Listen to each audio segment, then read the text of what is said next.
Nawr ac yn y man, fel arfer cyn bo hir, heb os ac on i bai, wrth gwrs a dweud y gwir.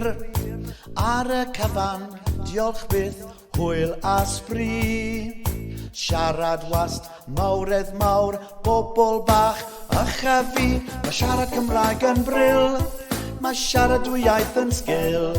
Mae geiriau newydd yn hwyl a sbri, pawb gyda'i gilydd, 1, 2, 3.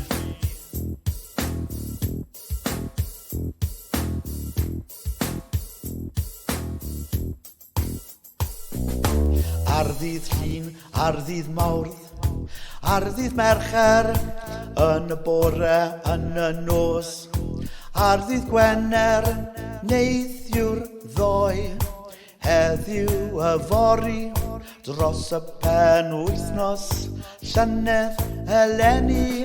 Mae siarad Cymraeg yn bryl, mae siarad dwy iaith yn sgil. Mae geiriau newydd yn hwyl a sbri, pawb gyda'i gilydd, 1, 2, 3.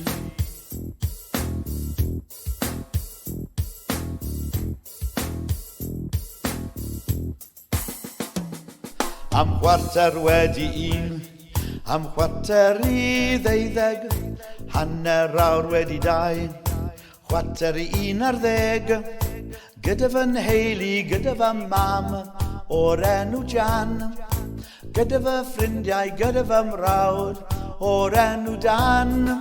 Mae siarad Cymraeg yn bryl, mae siarad dwy iaith yn sgil. Mae geiriau newydd yn hwyl a sbri, pawb gyda'i gilydd, 1, 2, 3.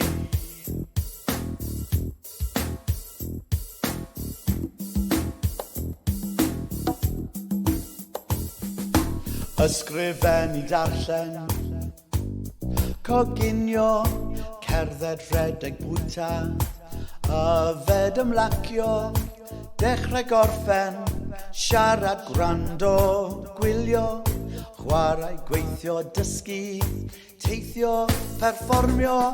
Mae siarad Cymraeg yn bryl, mae siarad dwy iaith yn sgil. Mae geiriau newydd yn hwyl a sbri, pawb gyda'i gilydd, 1, 2, 3. Mae siarad Cymraeg yn bryl, mae siarad dwy iaith yn sgil. Mae geiriau newydd yn hwyl a sbri, pawb gyda'i gilydd, 1, 2, 3.